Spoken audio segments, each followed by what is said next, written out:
Hello दोस्तों, नमस्कार। मैं राधा रमन ब्रज एकेडमी 1 में आप सभी लोगों का हार्दिक स्वागत करता हूं। दोस्तों, मैंने अभी तक त्रिकोणमिति के लिए आप सभी लोगों को पार्ट 1 से लेकर पार्ट 5 में प्रश्नावली 8.1 को संपूर्ण कंसेप्ट और हल के साथ में आपको प्रोवाइड कराया है दोस्तों। ठीक है दोस्तों, जैसा कि आप बोर्ड पर देख पाएंगे कि मैं यहाँ पर आपको त्रिकोणमिति के महत्वपूर्ण फॉर्मूलों को आज यहाँ पर डिस्कस करूंगा। ठीक है दोस्तों, और जिन्होंने मेरी फर्स्ट टू 5 पार्ट को नहीं देखा है और प्रश्नावली 8.1 को नहीं किया है दोस्तों, जो भी मेरे चैनल पर नए आए हैं वो मेरे चैनल को सब्सक्राइब करें और वीडियोस को देखें। ठीक है दोस्तों, आज हम डिस्कस करते हैं त्रिकोणमिति के महत्वपूर्ण सूत्रों के बारे में। ठीक है दोस्तों, आप चलते हैं, ज्यादा देरी ना करते हुए स्टार्ट करते हैं। देखिए, मैंने यहाँ पर फर्स्ट वीडियो में ही जो आपकी त्रिकोणमिति का जो परिचय दिया था, तो मैंने इन चीजों को डिस्कस किया था, त्रिकोणमिति अनुपातों को दोस्तों। तो एक संपूर्ण त्रिभुज में मैंने ये बताया था आपको कि 90 डिग्री के जो सम्मुख भुजा होती है वो क्या होती है, कर्ण होती है दोस्तों। 90 डिग्री के इनकी 90 डिग्री की जो सम्मुख भुजा होती है, ये सम्मुख भुजा होती है वो क्या होती है, कर्ण होती है दोस्तों। ठीक है, कर्ण को हम यहाँ कैसे प्रदर्शित कर रहे हैं दोस्तों, जो भी हम न्यून कोण थीटा लेते हैं उसके जो सम्मुख भुजा होती है वो क्या होती है, लंब होती है दोस्तों। क्या होती है, लंब। अब देखिए दोस्तों, न्यून कोण के संलग्न भुजा को हम क्या कहते हैं, आधार कहते हैं। जैसा कि मैंने यहाँ पर आपको नोटेड किया हुआ है कि न्यून कोण थीटा के लिए 90 डिग्री के सम्मुख भुजा कर्ण होती है, न्यून कोण थीटा के सम्मुख भुजा लंब होती है, न्यून कोण थीटा के संलग्न भुजा क्या होती है, आधार होती है दोस्तों। ठीक है, तो यहाँ पर मैंने इन सभी भुजाओं को, कर्ण को ए से, आधार को ए से और लंब को एल से प्रदर्शित किया है। तो यहाँ पर हमने त्रिकोणमितीय अनुपात होते क्या है, संपूर्ण त्रिभुज की किन्हीं भी दो भुजाओं के अनुपात को हम क्या कहते हैं, त्रिकोणमितीय अनुपात कहते हैं। जैसे कि मैंने यहाँ पर लंब और कर्ण के अनुपात को हम क्या कहते हैं, साइन थीटा कहते हैं, लंब बटे कर्ण। ऐसे ही कॉस थीटा यानी आधार और कर्ण के अनुपात को हम क्या कहते हैं, कॉस थीटा कहते हैं। इसको हमने लिखा हुआ है A/K। ठीक है, ऐसे ही टेन थीटा होता है लंब बटे आधार। तो लंब बटे आधार, लंब को हम L से और आधार को A से प्रदर्शित कर रहे हैं दोस्तों। इनके व्युत्क्रम होते हैं, इन मुख्य 3 त्रिकोणमितीय अनुपातों के व्युत्क्रम होते हैं। जब हम इनके व्युत्क्रम निकालेंगे तो कर्ण बटे लंब को क्या कहते हैं, कोसेक थीटा। तो कोसेक थीटा बराबर क्या होता है, कर्ण बटे लंब। ऐसे ही कोस थीटा के व्युत्क्रम को कहते हैं सेक थीटा। सेक थीटा बराबर होता है कर्ण बटे आधार दोस्तों। ऐसे ही दोस्तों टेन थीटा का जो व्युत्क्रम होता है, व्युत्क्रम मतलब उल्टा, तो व्युत्क्रम कॉट थीटा होता है, कॉट थीटा बराबर होता है आधार बटे लंब। तो देखिए दोस्तों, ये इस प्रकार हमारे पास कुल 6 त्रिकोणमितीय अनुपात प्राप्त होते हैं। अब इन 6 त्रिकोणमितीय अनुपातों में हम संबंध निकालने की कोशिश करेंगे दोस्तों। ठीक है दोस्तों, यहाँ पर हमने इन 6 त्रिकोणमितीय अनुपातों को समझा। अब इन त्रिकोणमितीय अनुपातों में संबंध क्या होता है उसको हम निकालने की कोशिश करेंगे। त्रिकोणमितीय अनुपातों में संबंध, अब संबंध निकालने के लिए मैं क्या करता हूं, जो साइन थीटा है और इसका व्युत्क्रम कोसेक थीटा है, हम इनका क्या करते हैं दोस्तों, गुणा कर लेते हैं। फर्स्ट जो संबंध हम निकालेंगे, जैसे कि साइन थीटा गुणा हम इसके व्युत्क्रम कोसेक थीटा का जब गुणा करते हैं तो दोस्तों हमें क्या प्राप्त होता है। देखिए साइन थीटा क्या है, लंब बटे कर्ण। तो यहाँ पर हम क्या रख देते हैं, लंब बटे कर्ण। और कोसेक थीटा क्या है दोस्तों, कर्ण बटे लंब। तो ये कर्ण बटे लंब। जब हम दोस्तों इसको काटेंगे, ये L से L कट जाएगा 1 बार, और यहाँ पर K से K कट जाएगा 1 बार। तो दोस्तों यहाँ पर ये निकल के आएगा आपके लिए साइन थीटा गुणा कोसेक थीटा बराबर 1 होता है दोस्तों। ठीक है, तो ये साइन थीटा और उसके व्युत्क्रम के गुणनफल का जो गुणनफल होता है वो 1 के बराबर होता है दोस्तों। इस प्रकार हमने साइन थीटा और उसके व्युत्क्रम में संबंध प्राप्त कर लिया। ठीक है दोस्तों, अब हमें दोस्तों यहां से अगर हमें किसी भी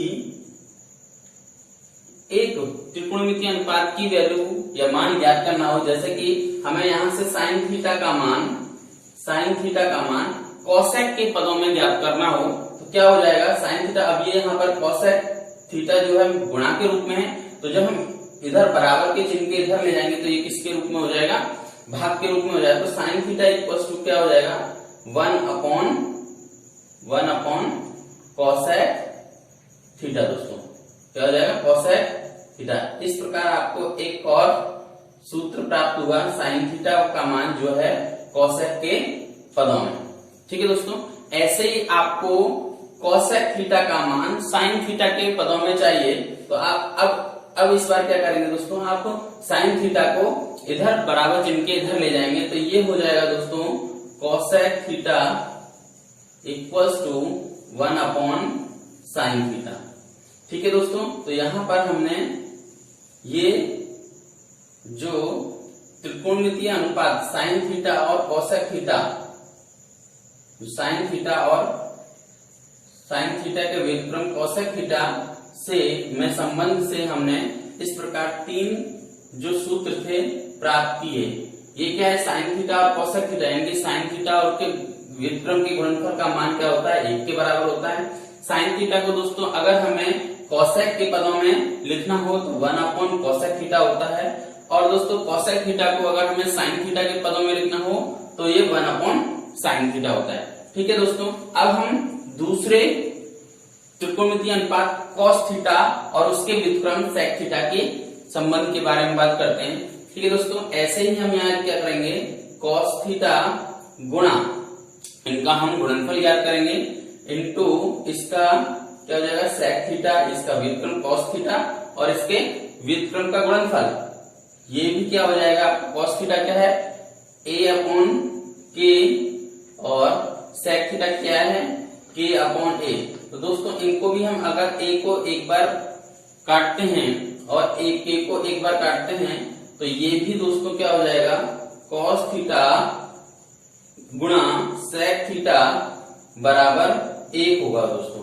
ठीक है, तो यहाँ पर भी हमने क्या प्राप्त किया, कॉस थीटा और उसके व्युत्क्रम सेक थीटा का गुणनफल 1 के बराबर होता है।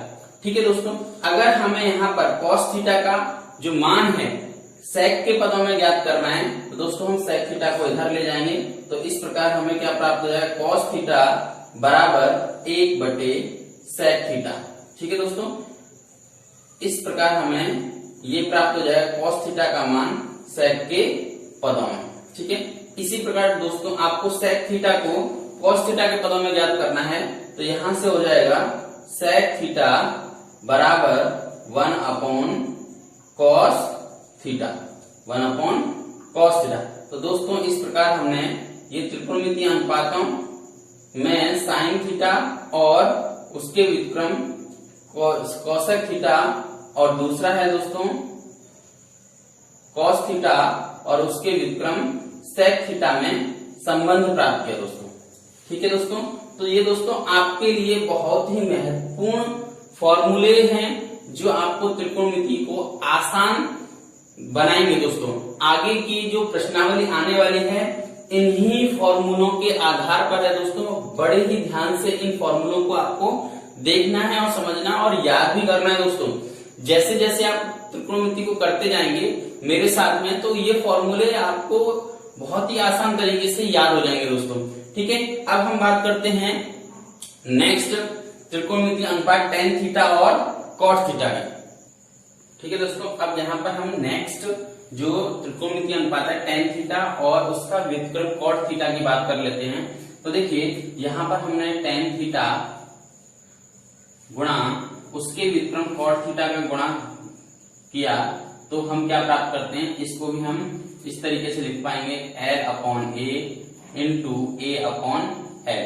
तो दोस्तों ये भी क्या होगा, एक बार कट जाएगा, क्या होगा, एक बार कट जाएगा, तो इनका गुणनफल भी क्या हो जाएगा, tan थीटा गुणा cot थीटा का गुणनफल भी क्या होगा, 1 के बराबर हो जाएगा दोस्तों।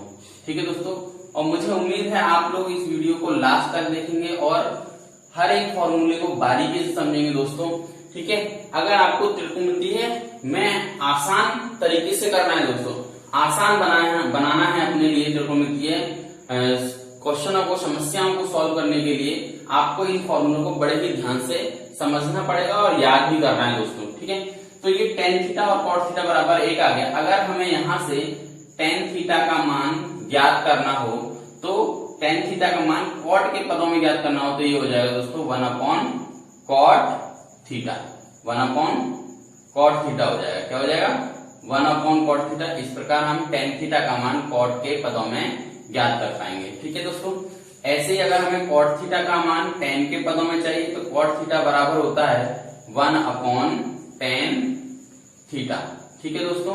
इस प्रकार हम इन 6 त्रिकोणमितीय अनुपातों में संबंध को प्राप्त कर पाते हैं दोस्तों। तो इनसे हमें इस प्रकार 3 फॉर्मूले यहाँ पर प्राप्त हुए, 3 फॉर्मूले यहाँ पर प्राप्त हुए और 3 फॉर्मूले ये प्राप्त हुए दोस्तों। तो इनको दोस्तों आपको अच्छी तरीके से लर्न करना है, याद करना है और तब ही हम प्रश्नावली 8.2 को अच्छी तरीके से दोस्तों कर पाएंगे, ठीक है दोस्तों। आप इन सभी त्रिकोणमितीय अनुपातों के सूत्रों का क्या कर सकते हो, एक स्क्रीनशॉट ले सकते हो, जिससे कि आपके फॉर फ्यूचर के लिए ये आगे आने वाली एक्सरसाइज के लिए बहुत ही हेल्पफुल होंगे दोस्तों, ठीक है दोस्तों। अभी हम कुछ और त्रिकोणमितीय अनुपातों के संबंध के बारे में बात करेंगे, ठीक है दोस्तों। ठीक है दोस्तों, यहाँ पर हमने साइन थीटा, कॉस थीटा और टेन थीटा के गुणनफलों से प्राप्त सूत्रों के बारे में बात कर लेते हैं, ठीक है दोस्तों। अब हम एक और सूत्र के बारे में बात कर रहे हैं कि अगर हम साइन थीटा और कॉस थीटा का क्या करते हैं, भाग दे दें दोस्तों। साइन थीटा में अगर हम कॉस थीटा का भाग दे देते हैं, ठीक है दोस्तों, तो क्या होगा दोस्तों, साइन थीटा बराबर क्या है, लंब बटे कर्ण। तो ये लंब बटे कर्ण अपॉन कॉस थीटा क्या है दोस्तों, आधार बटे कर्ण। तो a अपॉन k है दोस्तों। जब हम इसको सॉल्व करते हैं तो क्या होगा कि ये हो जाएगा आपका l अपॉन k, यानी कि दो भिन्न जब भाग के रूप में होती हैं तो क्या होता है कि नीचे वाली भिन्न को हम गुणा के रूप में लिख करके उसका क्या कर देते हैं, उल्टा कर देते हैं दोस्तों। क्या कर देते हैं, उल्टा। तो ये हो जाएगा k अपॉन, ये k अपॉन a हो जाएगा, ठीक है। k से k कैंसिल आउट हो जाएगा 1 टाइम्स। तो दोस्तों यहां से निकल के आएगा लंब बटे आधार। क्या निकल के आएगा, लंब बटे आधार। तो ये क्या है हमारा sine theta upon cos theta, ठीक है दोस्तों। और लंब बटे आधार किस त्रिकोणमितीय अनुपात के बराबर होता है, लंब बटे जो आधार है वो टेन थीटा के बराबर होता है मित्रों, ठीक है। तो हम यहाँ पर लिख सकते हैं कि sine theta upon cos theta बराबर क्या होता है दोस्तों, टेन थीटा होता है। क्या होता है, टेन थीटा। तो हमें यहाँ पर एक और टेन थीटा का सूत्र प्राप्त हुआ कि टेन थीटा का मान जो है वो साइन थीटा और कॉस थीटा के पदों में, ठीक है दोस्तों। टेन थीटा बराबर हो जाएगा साइन थीटा बटे कॉस थीटा। टेन थीटा का मान साइन थीटा बटे कॉस थीटा के रूप में हमने दोस्तों प्राप्त कर लिया। ऐसे ही दोस्तों हमें पता है कि टेन थीटा का जो व्युत्क्रम होता है वो क्या होता है, कॉट थीटा होता है। और कॉट थीटा क्या हो जाएगा, cos theta upon sine theta हो जाएगा दोस्तों। तो दोस्तों इस प्रकार हमने सभी के सभी त्रिकोणमितीय अनुपातों में एक संबंध से इन सूत्रों को प्राप्त किया है दोस्तों। तो दोस्तों ये सूत्र आपके लिए बहुत ही बेनिफिशियल है एक्सरसाइज 8.2 यानी कि प्रश्नावली 8.2 को करने के लिए। दोस्तों अगर इनको अभी तक आप लोगों ने याद नहीं किया है और नहीं समझा है तो दोस्तों आज से आप इनको याद भी कर पाएंगे और समझ भी पाएंगे कि किस प्रकार इन कोणों का मान हम ज्ञात कर पाते हैं, ठीक है दोस्तों। आप इससे जल्दी से स्क्रीनशॉट ले सकते हैं इन सूत्रों को याद करने के लिए, ठीक है दोस्तों। ओके फ्रेंड्स, आज की वीडियो को हम यहीं पर समाप्त करते हैं, ठीक है दोस्तों।